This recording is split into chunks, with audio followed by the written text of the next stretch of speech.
exposición que se puede ver en la planta baja y conforman los homenajes que estamos haciendo a Borges al cumplirse 30 años de su muerte. En esta primera parte del encuentro de la tarde tenemos, yo les he pedido permiso a ellos para no hacer una presentación de tipo académica. Lo que trataremos es de que esto sea una reunión de amigos y que hablemos sobre todo de Borges y de su literatura. Está con nosotros Manuel Ángel Vázquez Medel y Carmen de Mora de la Universidad de Sevilla y Nieves Vázquez Recio de la Universidad de Cádiz. Vamos a hacer una breve presentación y si luego alguno de ustedes quiere hacer una pregunta podrá hacerla, y ya pasamos a la conferencia de la señora María Kodama. Vamos a empezar con Carmen de Mora, que va a hablar de la argentinidad, el sur de Borges. Y bueno, yo lo comentaba hoy y no quería dejar de recordarlo, que he conocido personalmente a Carmen de Mora en este mismo edificio. Hace 6 años, en un homenaje a Julio Cortázar, que de hacer en la Feria del Libro, se hizo una mesa redonda, así que la Fundación Cajasol en cierta manera vuelve a unirnos, más allá que hemos hecho otras cosas en Madrid, pero nos encontramos aquí en Sevilla ahora. Carmen. Muchas gracias. Buenas tardes. Yo le agradezco muchísimo a Raúl y a Claudio que hayan contado conmigo para este acto de homenaje a Borges, que teniendo en cuenta también vamos a contar con la presencia de la señora María Kodama, pues se convierte en un verdadero acontecimiento.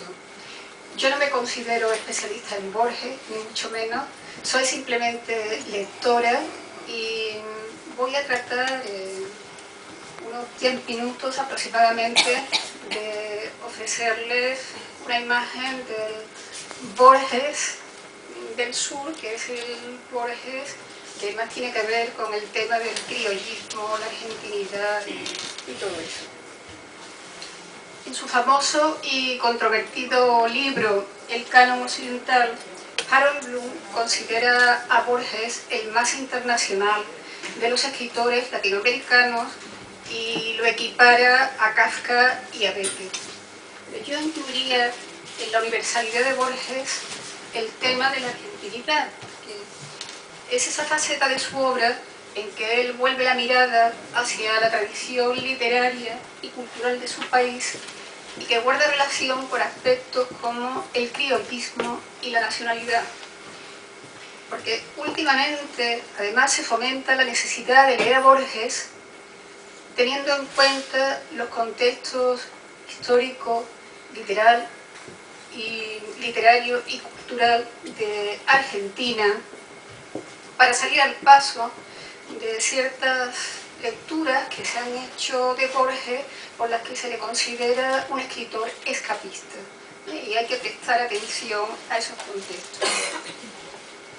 Es evidente, lo hemos podido ver en la exposición, que los primeros años de Borges fueron muy criollistas. Se habla del fervor criollista de Borges, patente en algunos ensayos como El tamaño de mi esperanza, los primeros poemarios, Fervor de Buenos Aires, Luna de enfrente, Cuaderno San Martín, el ensayo Evaristo Carriego de 1930, incluso el que está considerado su primer libro de cuentos, o sea, su primer cuento, que es Hombre de la esquina rosada. Con este interés por el tema criollista y la literatura gauchesca está relacionado y que Borges consideraba probablemente su mejor relato, que es El Sur, y especialmente con ese texto canónico de la literatura argentina que es El Martín Fierro de José Hernández. Un texto que ha tenido en toda la cultura argentina una enorme trascendencia, que fue muy admirado por los ultraístas argentinos, pero la lectura de Borges sobre este libro va cambiando con el paso de los años, va evolucionando y aunque lo valoraba, por supuesto encontraba suficientes méritos en él, pero lo que no le gustaba a Borges o lo que no le gustó posteriormente fue el tratamiento, la manipulación que se hizo de esta obra, sobre todo por parte de los políticos y del poder. En los años 40 reaparece el interés de Borges por este poema narrativo, coincidiendo con un periodo de su vida marcado por las inquietudes políticas, inquietudes respecto a la Segunda Guerra Mundial, porque Borges, frente a la actitud aparentemente neutral que mantuvo Argentina, pero que por parte de los sectores militares y nacionalistas era de amistad hacia Alemania, pues tanto Borges como el grupo de Sur se mantuvieron de parte de los aliados. Preocupación también en los años 40 por el golpe militar de 1943, la revolución del 43, y con el creciente poder que por esos años iba adquiriendo el entonces coronel Juan Domingo Perón, que llegó a la presidencia, como se sabe, en 1946.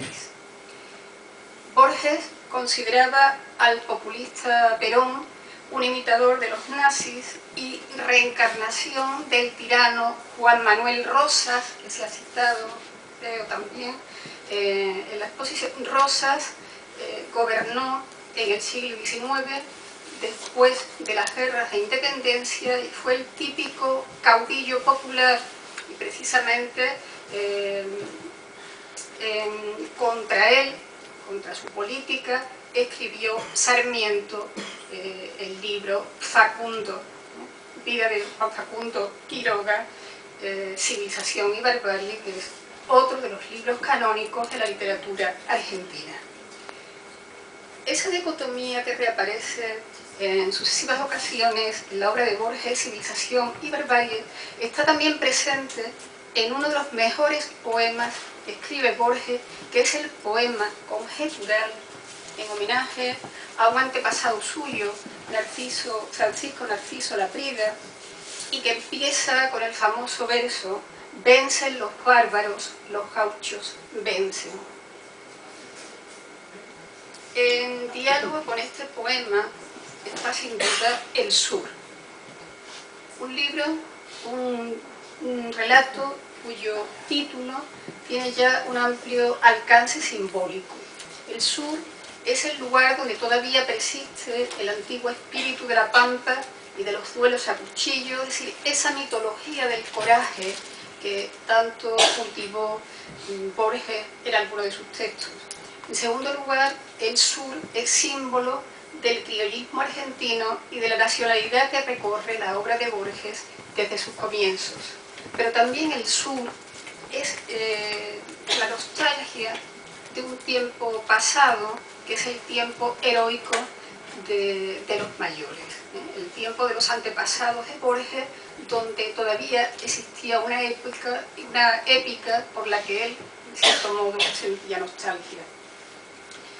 El relato se publica el 8 de febrero de 1953 en La Nación de Buenos Aires, y 3 años más tarde lo incorpora Borges a la segunda edición de Ficciones, que se publica en el 56.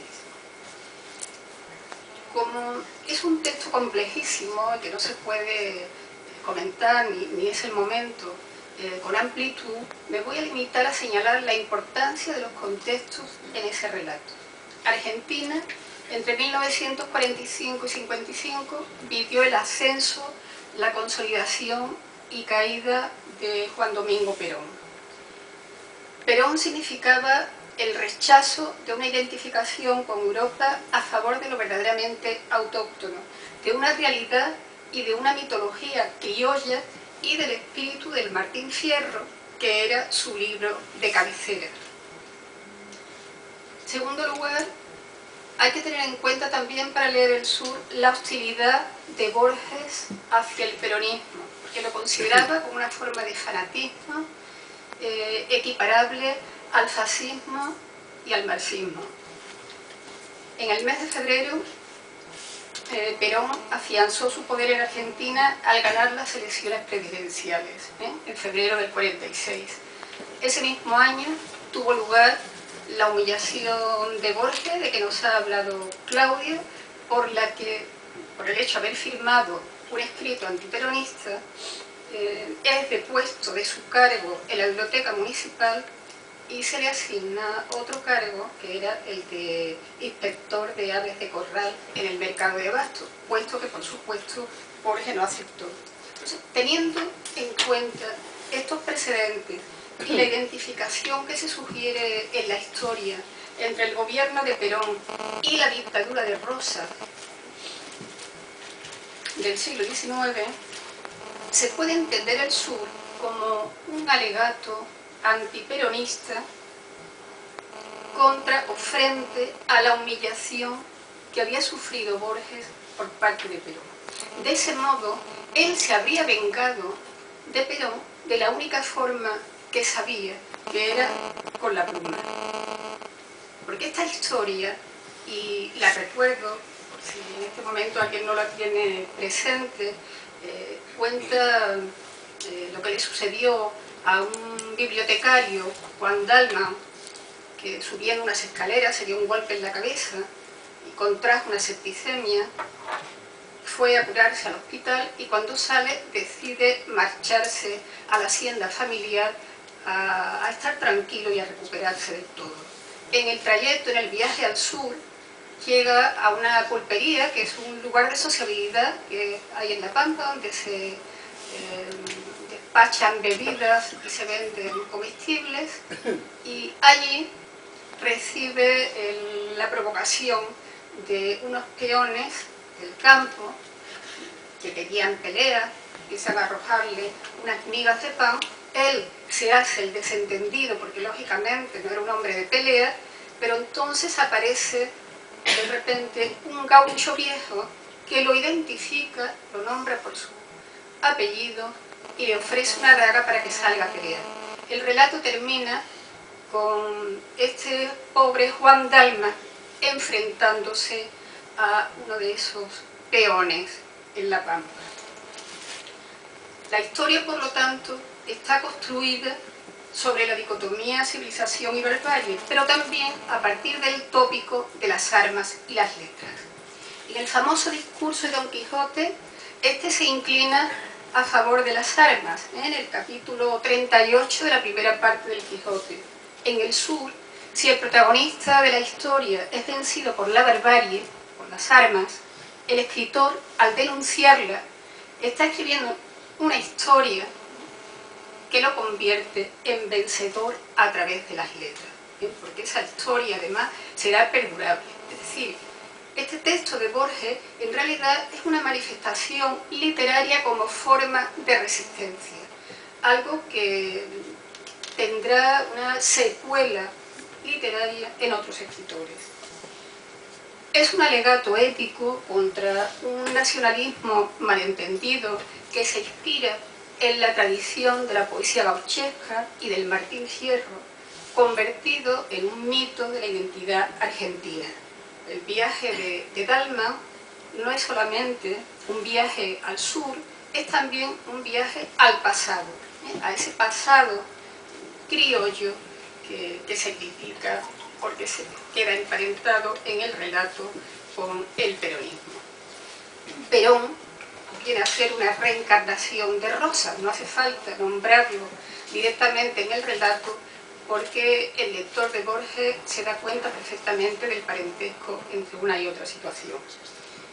Por lo tanto, el sur es un testimonio antiperonista, antifascista si tenemos en cuenta que estamos en la Segunda Guerra Mundial, y contra la barbarie. Bueno, ya había terminado, pero en fin, digo, la historia del cuento que empieza, tiene lugar en el 39, a punto de estallar la Segunda Guerra Mundial, pues lógicamente tiene mucho que ver con ella. Puede entenderse entonces como una reflexión sobre las circunstancias de una nación cuyo destino parecía desembocar una y otra vez en el círculo vicioso de la violencia. Uno de los mejores de este relato, para terminar, ha sido otro escritor argentino, Ricardo Piglia.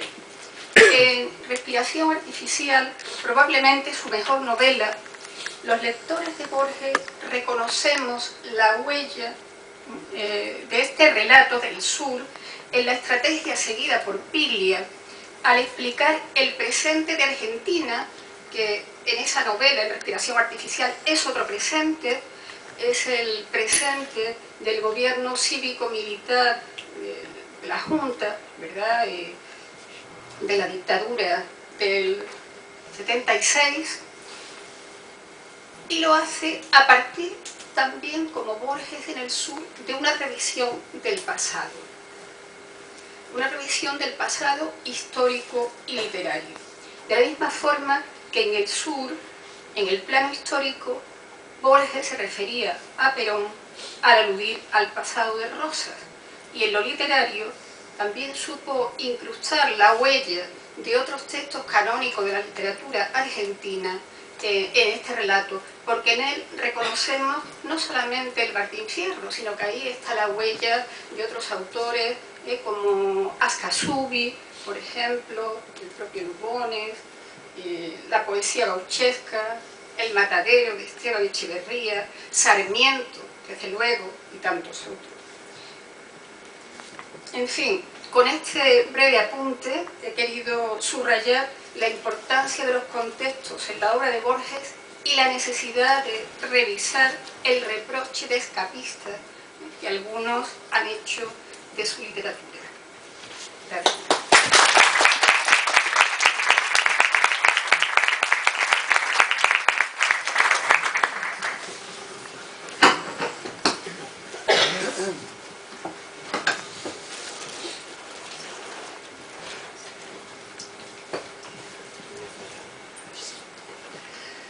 Bien, muy buenas tardes, querida María, queridos amigos. Yo también quiero agradecer, y no saben de qué manera, a Raúl y a Claudio, también a Carmen de Mora, que hayan querido contar conmigo para esta tarde sin duda memorable. Pensé en un primer momento, cuando se nos proponía bajo la referencia El infinito Borges y esa invitación a ofrecer visiones diversas, que estábamos entrando en el universo borgiano y por tanto en el universo de las paradojas. Quizás incluso, y antes de todo ello, la propia paradoja de que en este momento en la ciudad de Sevilla se esté haciendo un doble homenaje a Borges, aquí y en la Casa de los Poetas. Eso también quiere decir que esta ciudad se tiene que coordinar mejor, porque efectivamente ambos encuentros son interesantísimos y lo único que nos consuela, como decían Raúl y Claudio, es que como tenemos Borges y el otro, pues aquí estará Borges con nosotros, allá estará el otro.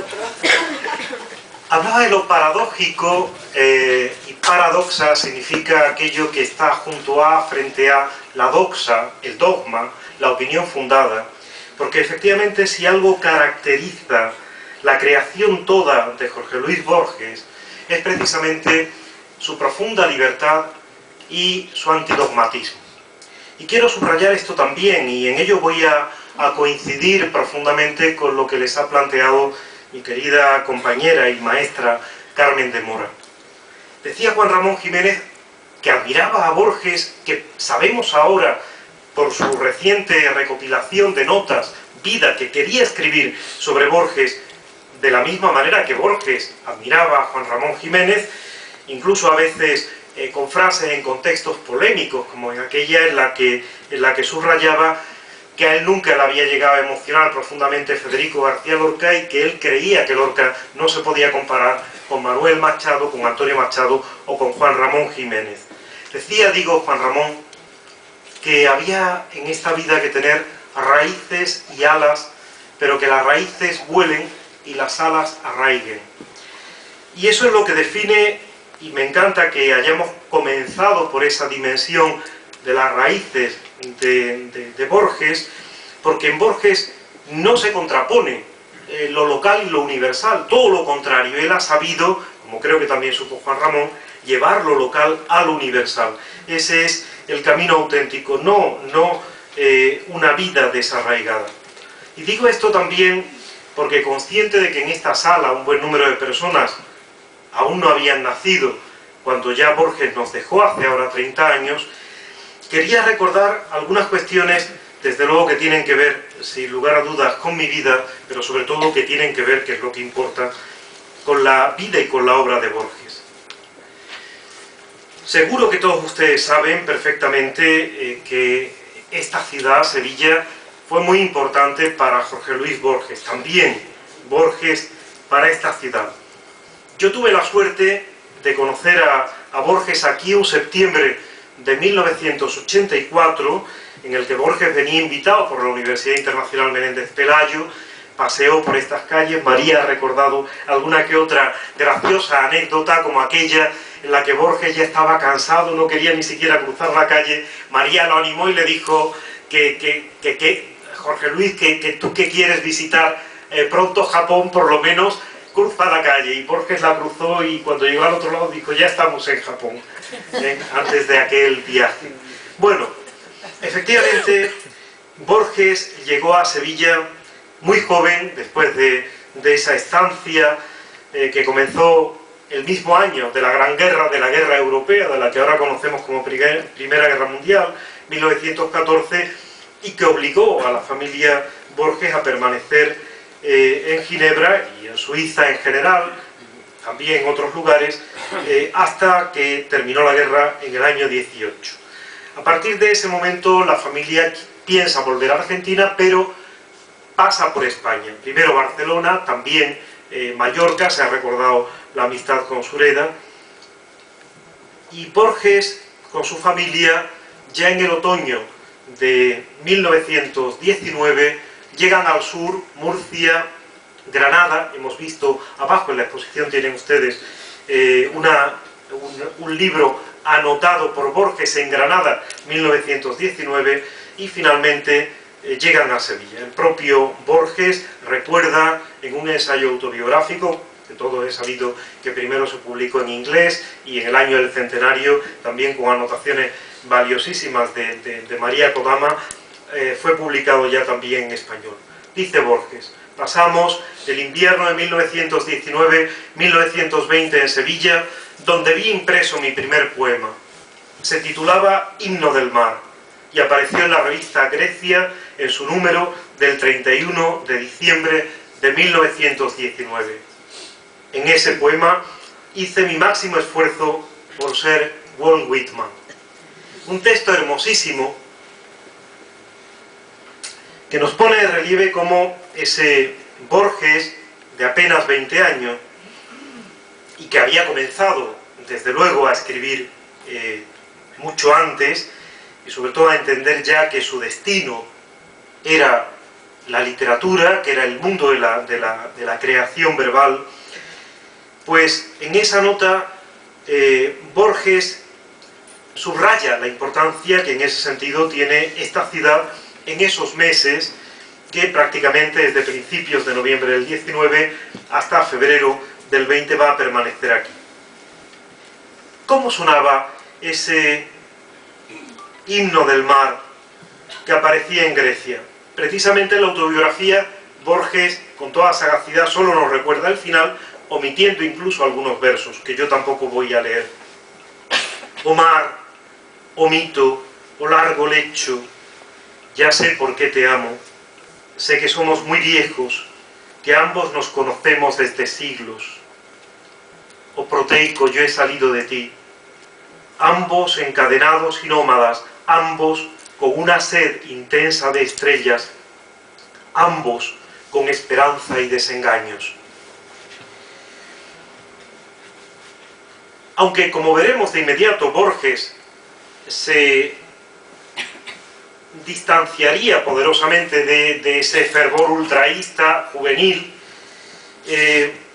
me gustaría todavía ver a las alturas de esos años 19-20 qué pensaba Borges. Y afortunadamente en las cartas del fervor tenemos una carta dirigida a Maurice Abramovich y fechada el 12 de enero de 1920. Le decía, refiriéndose a Sevilla: he hecho aquí algunos amigos, unos tipos muy amables, poetas ultraístas, fervientes adoradores de Baudelaire, Mallarmé, Pérez de Ayala, Apollinaire, Darío, y con ellos mucho he noctambulado, discutido, emitido juicios arbitrarios bajo los excelsos reverberos cuyas llamas de oro me hacen pensar ultraístamente en budas fervientes que invocan la noche frondosa. He vaciado copas, inspeccionado bailes de prostitutas, comido churros, jugado e incluso ganado a la ruleta, y anteayer por la noche visto el amanecer que se abría en una tormenta de luz sobre el Guadalquivir y transformaba los vidrios del pequeño café donde estábamos en raras y espléndidas vidrieras de púrpura y azul pálido. Otro poeta argentino, Manuel Forcada Cabanellas, recordaba que en esos meses, furtivamente, temeroso de ser sorprendido en cualquier instante, creaba Borges en las floridas plazas apuñaladas de ardientes pasiones moriscas de esta ciudad de Sevilla, o por los rincones anegados de silenciosas penumbras soñolientas de su hotel, sus primigenias inquietudes líricas vanguardistas.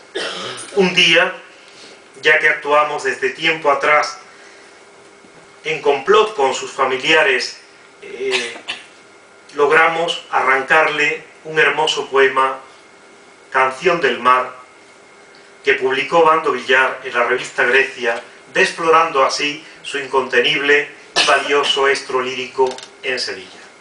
Sevilla, por tanto, se une a ese impulso creativo de Borges, a esa utilización libérrima del lenguaje, y es verdad que, al igual que le ocurriría a su amigo Ayala, yo lo recordaba también antes de comenzar este acto, que curiosamente las dos grandes personas de las que yo he tenido el honor de ser padrino en su investidura como doctores honoris causa por la Universidad de Sevilla, Francisco Ayala y Humberto Eco, eran personas que admiraban profundamente a Borges y con los cuales tuve la suerte de tener largas horas hablando a veces de los recuerdos porteños de Ayala, que por cierto también rechazaba de tal manera el peronismo que llegó a abandonar Argentina precisamente porque se le hacía insoportable la atmósfera del peronismo para ir, como ustedes bien saben, a Puerto Rico.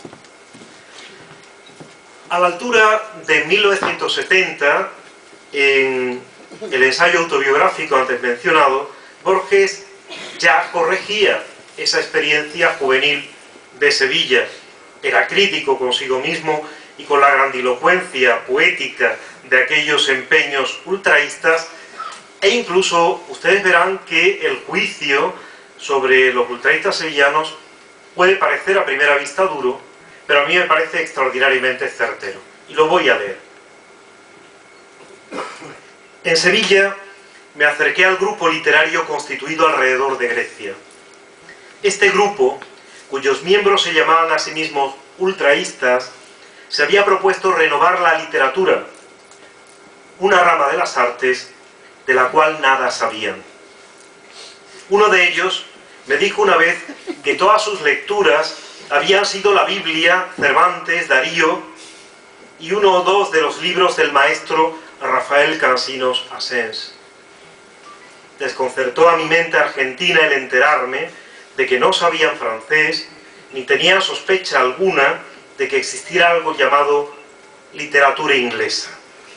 Luego va a seguir con juicios igualmente duros. Pero digo esto porque aquí hay jóvenes, y hay jóvenes que tienen la voluntad, la vocación de ser escritores, y creo que en esta dura crítica a esos poetas, que efectivamente ahora solo podemos ver como poetas localistas, Borges tenía razón, porque Borges fue aquel que dijo que se jacten otros de las páginas que han escrito, a mí me enorgullecen las que he leído. Ese es el Borges que yo quiero reivindicar aquí. El Borges, por supuesto, en el que la indistinción de géneros, el desbordamiento de géneros, el llevar más allá la poesía, la narrativa, la crítica, el ensayo, me permitió a mí, en mis años iniciales en la vida universitaria, impartiendo crítica literaria, y por aquí hay algún catedrático ya que fue alumno mío de aquellos cursos de crítica literaria, convertir a Borges en el núcleo libérrimo, para mí, que permitía acercarnos, ilustrar precisamente lo que podía haber de auténtico, de sincero, de universal en la creación poética. Y con ello quiero concluir, porque Borges no necesita que se le reivindique en nada, sigue a los 30 años de su muerte más vivo que nunca, más fecundo que nunca, incluso marcando más distancia que nunca con otros autores del siglo XX que ya se nos han quedado atrás. ¿Qué razón tenía? Nos lo recuerda también María Kodama, cuando a propósito, y en la exposición tienen ilustración sobre ello, del premio Nobel, que por cierto acaban de conceder la pasada semana, cuando Borges decía: Dios los libre de dármelo. Así me convierto en una tradición escandinava, en un mito, el hombre al que nunca dieron el premio Nobel. De lo contrario sería un número en una lista. Pues bien, efectivamente Borges no necesitaba el premio Nobel, porque realmente la obra de Borges va a quedar como una de las obras más realmente imperecederas de toda la literatura universal de todos los tiempos, ¿no? Decía Borges que a todo gran escritor debería notársele de alguna manera que había existido Homero. Mi querido compañero Adrián Huici se encargó de demostrarlo muy bien en su excelente tesis doctoral y monografía El mito clásico, en la obra de Borges, que tuve el honor de dirigir, ¿no? Y decía Borges: nada me cuesta confesar que he logrado ciertas páginas válidas, pero esas páginas no me pueden salvar, quizá porque lo bueno no es de nadie, ni siquiera del otro, sino del lenguaje o la tradición.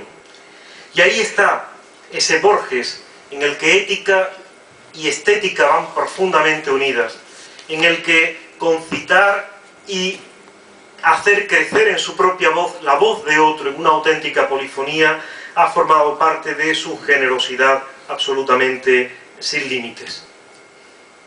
Pero es verdad, el Borges más reivindicado es el Borges narrador, el Borges ensayista.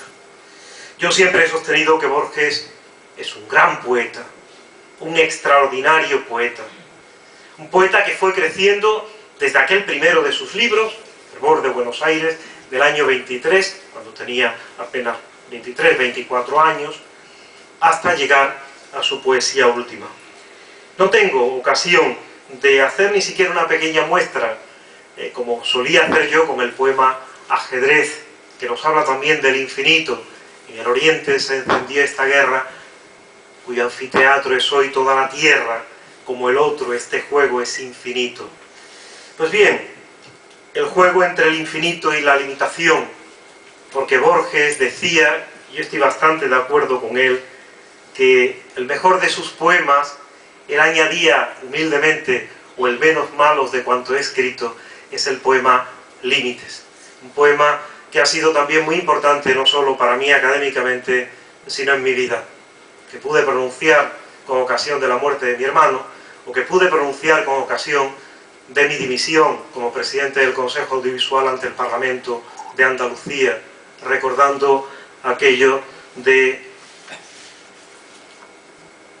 si para todo hay término y hay tasa, y última vez y nunca más, y olvido, ¿quién nos dirá de quién en esta casa sin saberlo nos hemos despedido?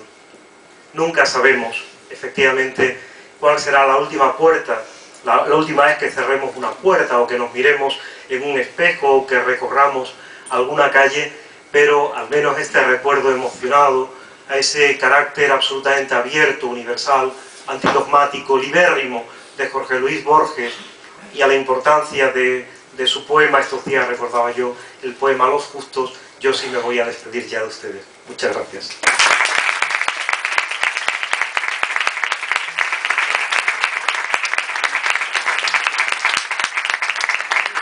Bueno, muchas gracias por esta reivindicación de la poesía de Jorge Luis Borges, y ahora con el título de Borges actual, Nieves Vázquez Recio, de la Universidad de Cádiz.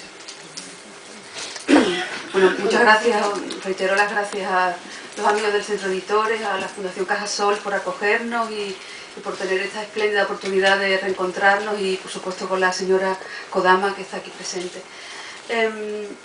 Hace unos 5 años, los amigos del Centro de Editores me propusieron una idea descabellada, después de una conversación que tuvimos en Cádiz, donde nos vemos muchas veces.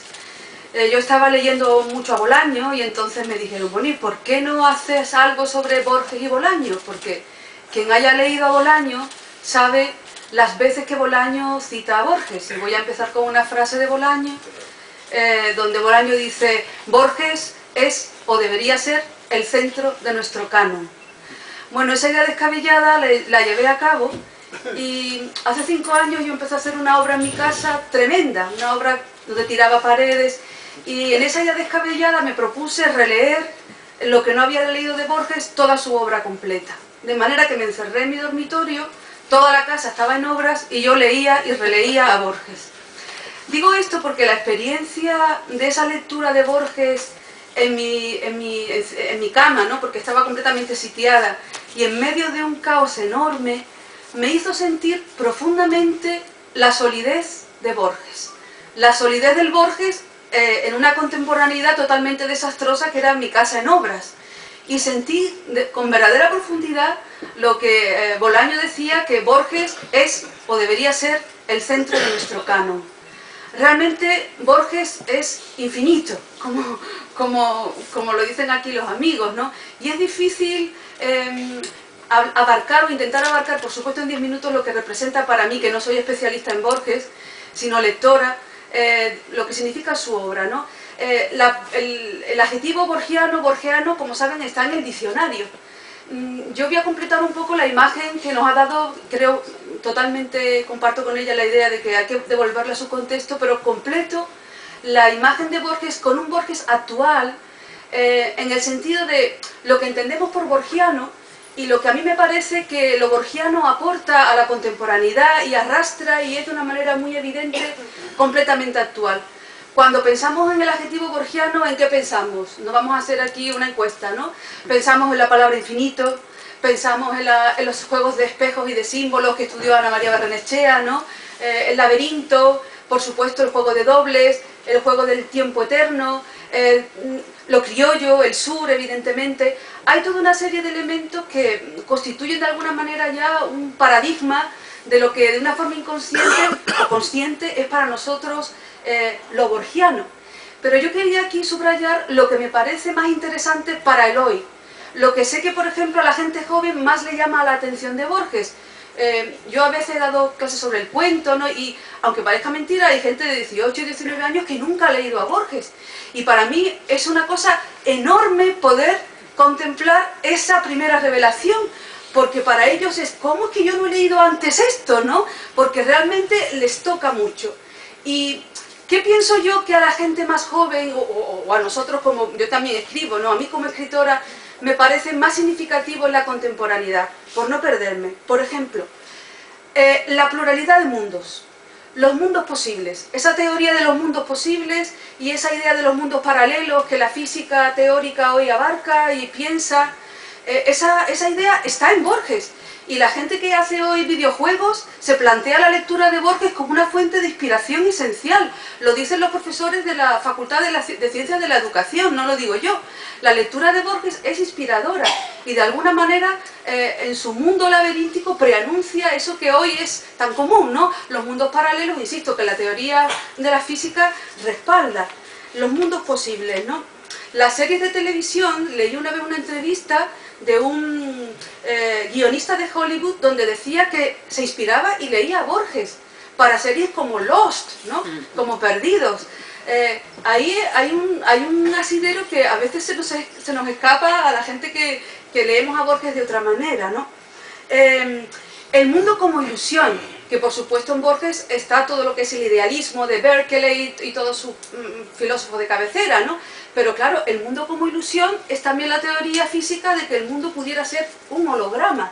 La idea de que todo este mundo pueda ser una verdadera construcción, digamos, falsa o un reflejo de otra verdad. De manera que eso también está en Borges, ¿no? Y también está en las visiones más contemporáneas sobre la realidad. Idea que tiene mucho que ver con la posmodernidad. el escepticismo borgiano, me parece muy interesante. Escepticismo en cuanto a las posibilidades que tenemos de contar cosas nuevas. Borges pensaba que realmente lo que hacemos es reescribir, ¿no? La escritura como palimpsesto. Y lo que hacemos es reescribir eternas historias. Y me parece que ahí Borges también subraya o pone el dedo en algo que es eterno, que es la necesidad de contar historias que él veía en las Mil y una noches, en los Edda nórdicos, la necesidad de mundos que se nos prestan, que se nos brindan. Esa necesidad de contar, pero también el escepticismo de que en realidad no hay nada nuevo. Y también la intuición de que leer y releer es importantísimo. Un cuento como Pierre Menard, autor del Quijote, que es del año 39, si no recuerdo mal su primera versión, está anticipando toda la teoría de la recepción, de House, etc. Es decir, lo importante es cómo se relee y cómo se lee, ¿no? Cada acto de lectura es un acto de recreación, de creación. Esa idea que es muy, muy contemporánea, la intuye Borges, la siente Borges, la piensa Borges. Otra idea, la metaliteratura. Es decir, la idea de dialogar con lo que ya existe, que es un concepto totalmente de la posmodernidad y de la contemporaneidad. En Borges, como saben, es una de las fuentes fundamentales de su característica borgiana. La fragmentación, la mezcla de géneros, hablando del Borges poeta. ¿Qué libro El Hacedor, no? ¿Qué libro ese?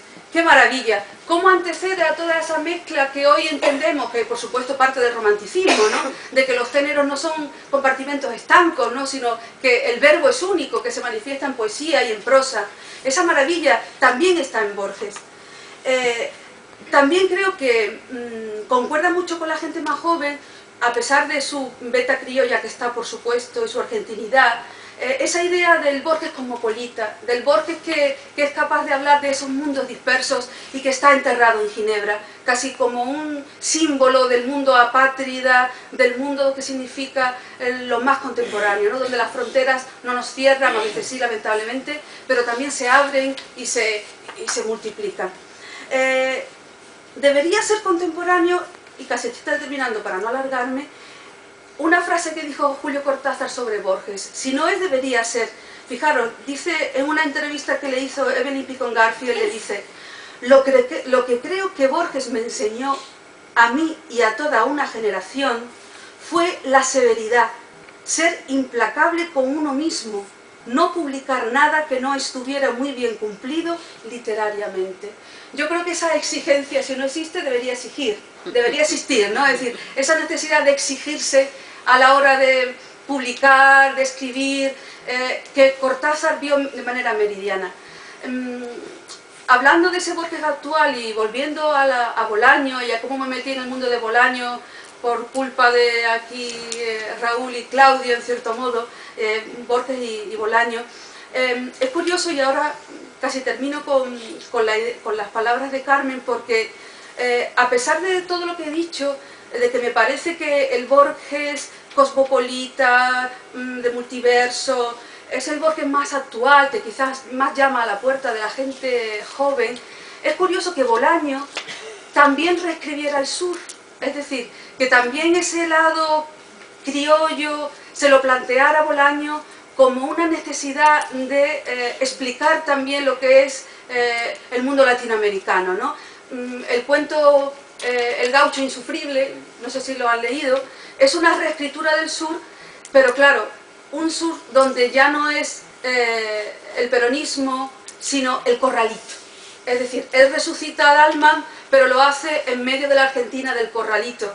Y al final no voy a hacer un spoiler para que quienes no hayan leído El gaucho insufrible, pero verán la solución que le da Roberto Bolaño a ese cuento magistral, ¿no?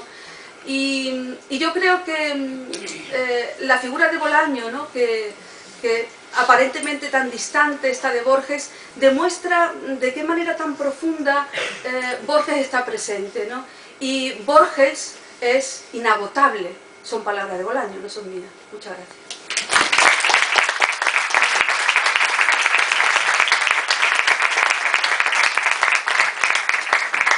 Debido a que el tiempo nos apremia un poquito, vamos a pasar directamente a la conferencia de la señora Kodama, y si después tenemos tiempo, damos sitio a las preguntas.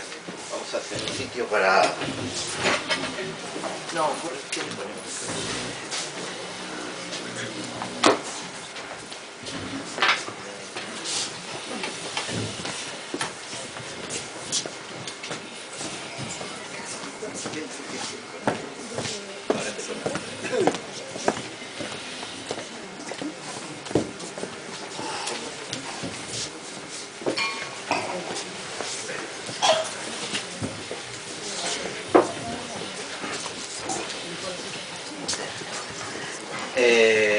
Bueno, como dije antes, no voy a hacer presentaciones académicas.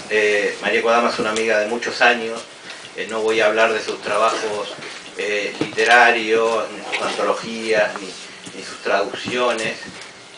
Solo voy a decirle gracias por estar aquí y sobre todo gracias por esta tarea que viene realizando desde hace 30 años, ocupándose de la obra de Borges y difundiendo su obra y su persona por todo el mundo con gran esfuerzo personal, físico, y ella ha creado la Fundación Internacional Jorge Luis Borges, la que sostiene, y me parece muy importante decirlo, solo con su esfuerzo personal. Entonces, como dije esta mañana, repito, todos los que queremos a Borges le estamos muy agradecidos, ¿no? Y bueno, agradecerle también que esté esta tarde aquí en Sevilla, que como ya se citó, ella tuvo la posibilidad de venir con Borges y ahora, en cierta manera, Borges también está entre nosotros, ¿no? Y decir dos palabras, el que no sepa bien qué significó María Kodama para Borges, yo lo invito a leer dos dedicatorias de sus últimos libros, que si no recuerdo mal es La cifra y los conjurados, que dedica a María Kodama, y con leer eso se van a dar cuenta lo que significó. Por lo tanto, estamos más que honrados con tenerlas aquí. Muchas gracias, María.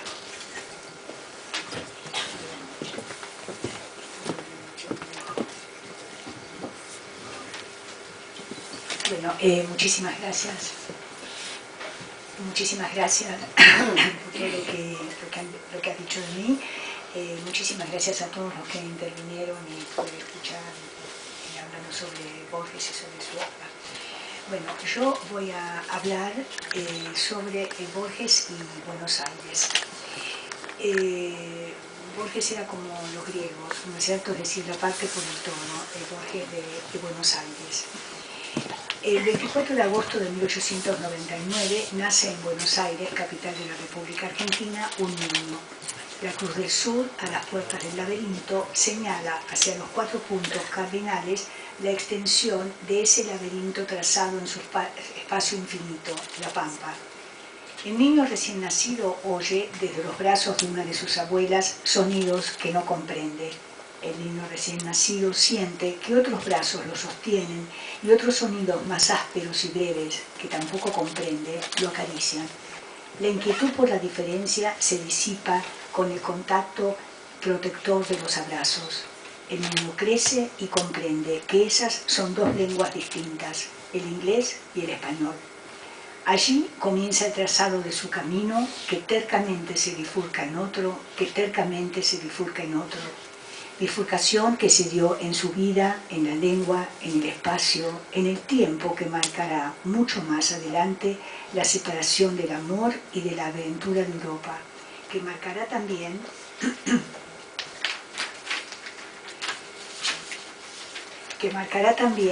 la separación entre el mundo de sus lecturas y el real.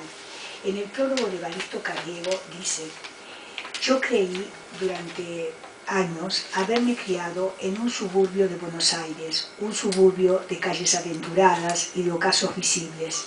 Lo cierto es que me crié en un jardín, detrás de una verja con lanzas y una biblioteca de ilimitados libros ingleses. Palermo, del cuchillo y de la guitarra, andaba, me aseguran, por las esquinas. Esa bifurcación se irá dibujando a menudo y lo llevará a escribir en el epílogo del Hacedor. Poco antes de morir, un hombre descubre que ese paciente laberinto de líneas traza la imagen de su cara. Trataremos de recorrer juntos ese laberinto trazado por Borges y de atisbar cuál es la imagen de su cara. Borges, complejo como un palincesto, es a la vez el forjador de sueños y el señor del laberinto, el bibliotecario de Babel y el que fundó míticamente Buenos Aires. Buenos Aires, su ciudad. ¿Qué es una ciudad?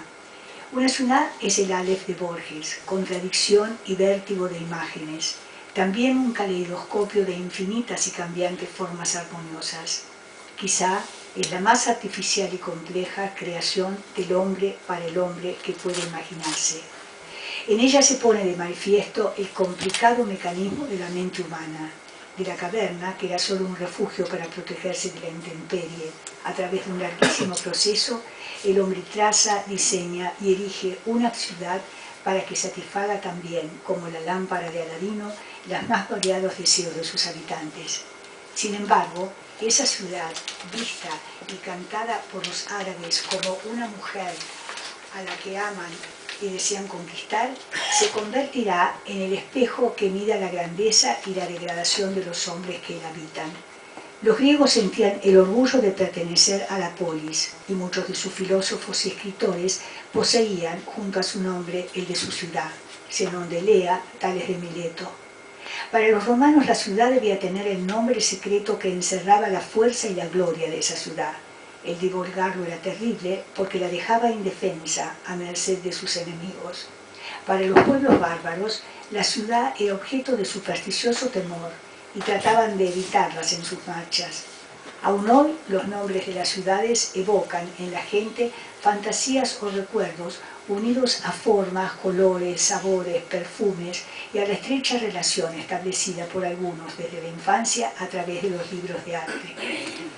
Borges no podía escapar a esta fascinación y desde su primer libro, La ciudad, su ciudad, Buenos Aires, está presente.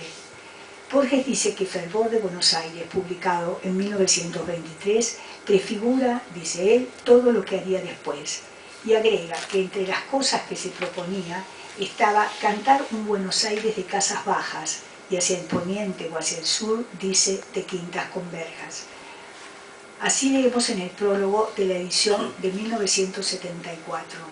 En 1921, Borges vuelve de su experiencia europea con el ultraísmo adquirido en España, con sus lecturas de los poetas expresionistas alemanes, y como los árabes, se lanza a conquistar esta ciudad amada y distorsionada en su memoria por los años transcurridos en Europa. Sí, desea acercarse a ella y conquistarla. En Fervor de Buenos Aires, sus poemas vuelven una y otra vez a las calles de la ciudad, y es precisamente el titulado Las calles el que elegirá para abrir sus obras completas de 1974. De hecho, creo que podría hacerse un estudio interesante sobre el trazado de los planos de las ciudades y su relación con la psicología de sus habitantes. En el poema El Sur, Borges intuye que desde el esplendor de las ciudades europeas no puede cantarle a la suya, a la que le quiere escribir el poema. Y será ese poema, y quizá ese poema está en las cosas más secretas y delicadas. El poema estaría dado por lo más evanescente. Voy a leer, por ejemplo, el poema El Sur.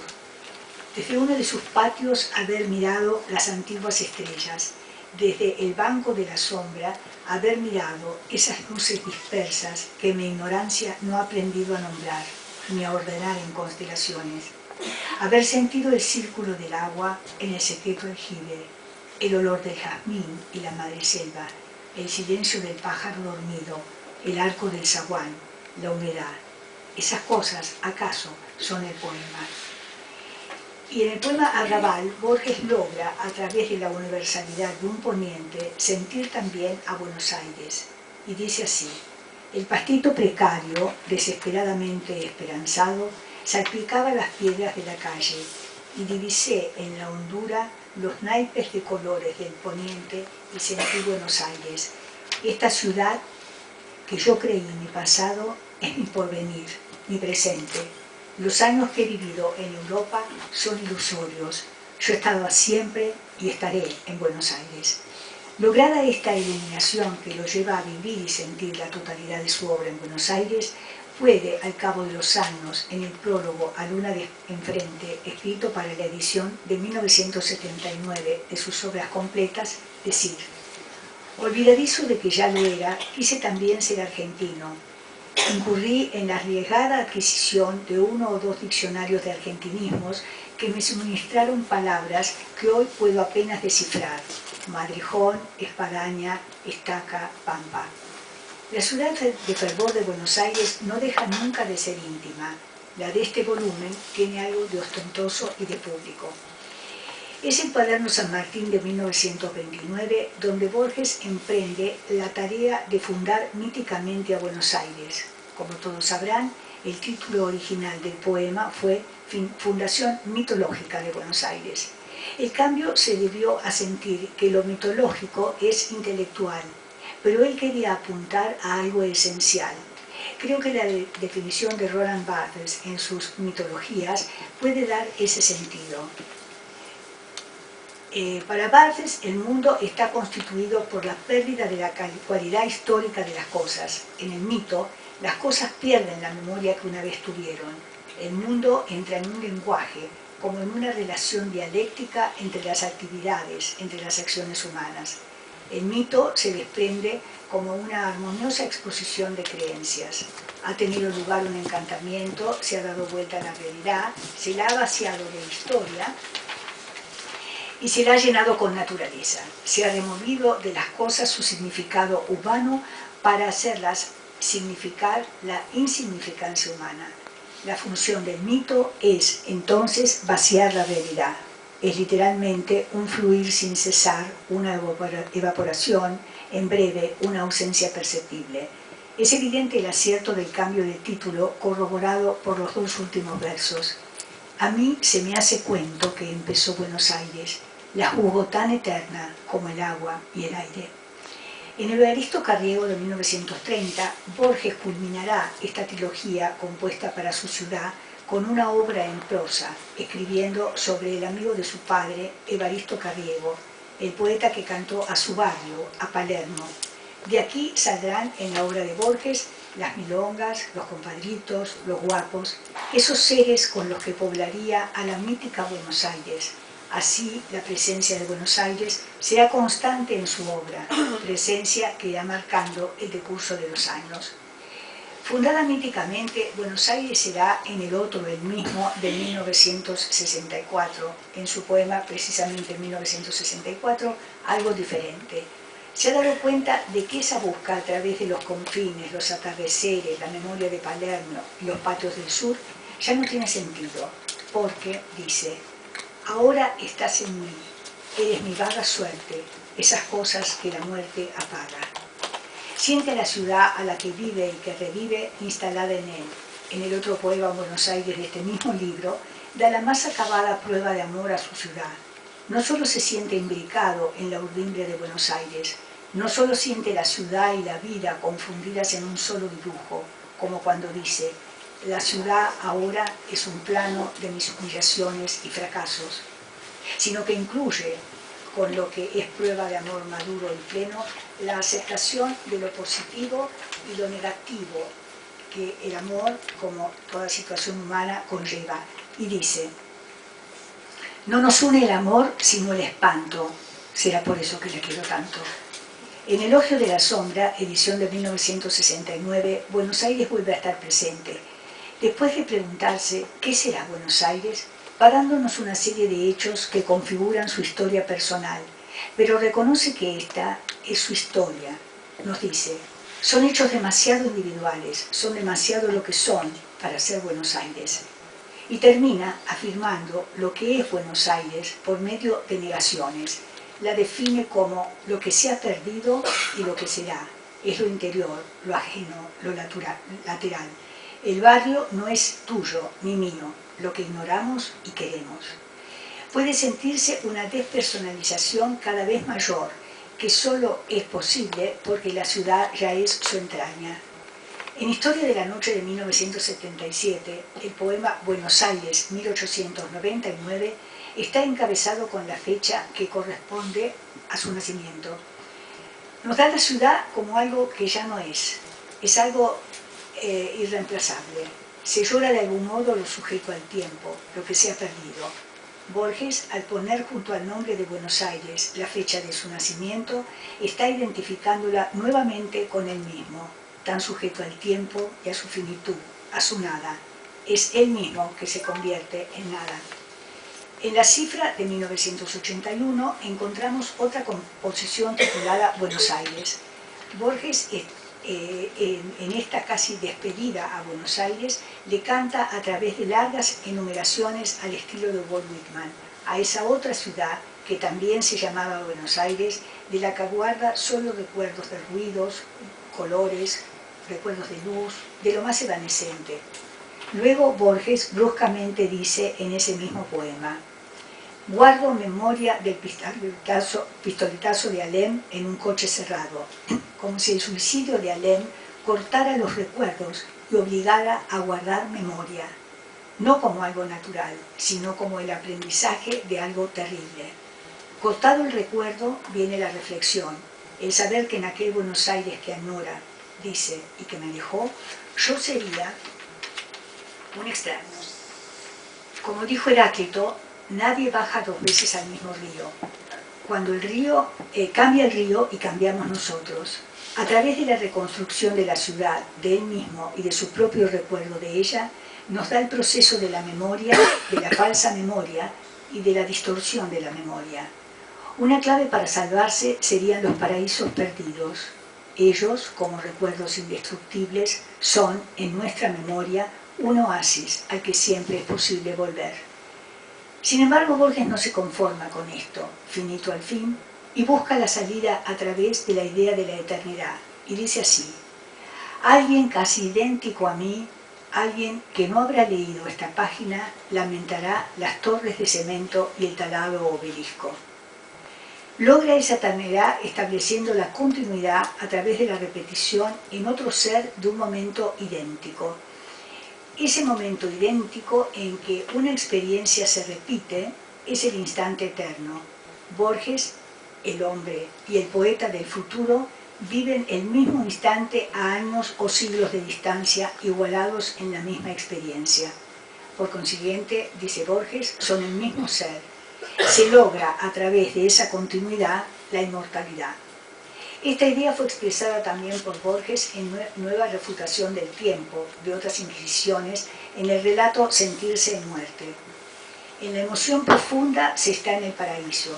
La especie repite la experiencia y esta es la inmortalidad, esa experiencia profunda, casi mística, y es lo que lo lleva a afirmar, dice: yo he estado siempre y estaré en Buenos Aires. Su yo esencial, esa experiencia que lo ha transformado, es coexistente con los otros hombres y por lo tanto eterna. El amor por la fugacidad de las cosas frágiles se igualan los seres humanos y en definitiva son el mismo hombre por la experiencia de la finitud. Toda esta lenta busca a través de su obra, toda la reflexión en torno al problema del tiempo, que es la reflexión sobre la vida humana y sobre la posible inmortalidad, va configurando un camino a través de la perfección formal y del rigor del pensamiento de su obra, que posee sobre todo la magia de un encantamiento. Ese encantamiento, que va más allá de su vida, logra que a despecho de su deseo de morir enteramente, su figura mantenga tal fuerza como para hacer exclamar, lleno de asombro, a un estudiante de Yale que estuvo de paso por Buenos Aires para hacer su tesis de doctorado sobre la obra de Borges: Borges está vivo. Explicaba que un fenómeno así, aún en un escritor de la talla de Borges, sería imposible en Estados Unidos. Él había comprobado que se hablaba y se discutía sobre él, se lo amaba y se lo odiaba, con la intensidad que se pone en el sentimiento por alguien que está vivo. Quizás sea este otro de los laberintos que Borges nos regala, ese camino que tercamente se bifurca en otro, que tercamente se bifurca en otro, bifurcación que se da ahora entre la tierra y el espacio infinito, donde si algo queda de nosotros, quizá él sea energía, luz o una fuerza que entreteje hilos aparentemente dispares para seguir formando el armonioso dibujo del universo. Muchas gracias.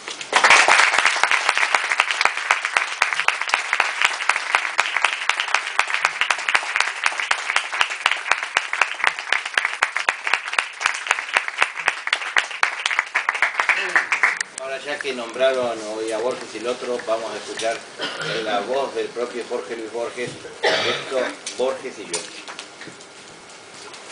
Borges y yo. Al otro, a Borges, es a quien le ocurren las cosas. Yo camino por Buenos Aires y me demoro, acaso ya mecánicamente, para mirar el arco de un zaguán y la puerta cancel. De Borges tengo noticias por el correo y veo su nombre en una terna de profesores o en un diccionario biográfico. Me gustan los relojes de arena, los mapas, las etimologías, la tipografía del siglo XVIII, el sabor del café y la prosa de Stevenson.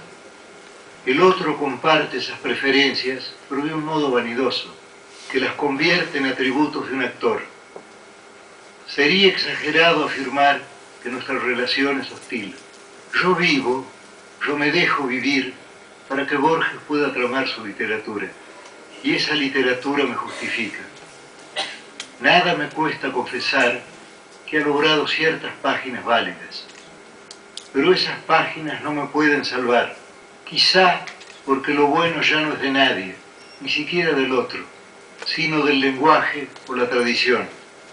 Por lo demás, yo estoy destinado a perderme definitivamente, y solo algún instante de mí podrá sobrevivir en el otro. Poco a poco voy cediéndole todo, aunque me consta su perversa costumbre de falsear y magnificar. Spinoza entendió que todas las cosas quieren perseverar en su ser. La piedra eternamente quiere ser piedra, y el tigre un tigre. Yo he de quedar en Borges, no en mí, si es que alguien soy, pero me reconozco menos en sus libros que en muchos otros, o que en el laborioso rasgueo de una guitarra.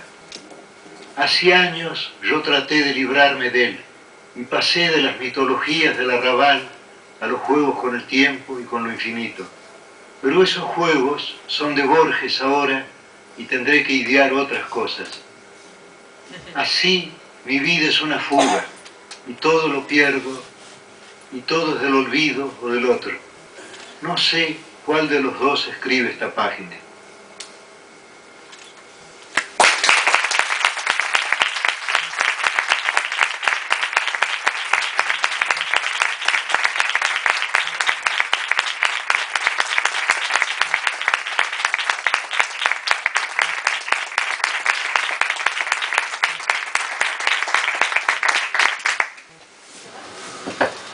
Bueno, muchas gracias.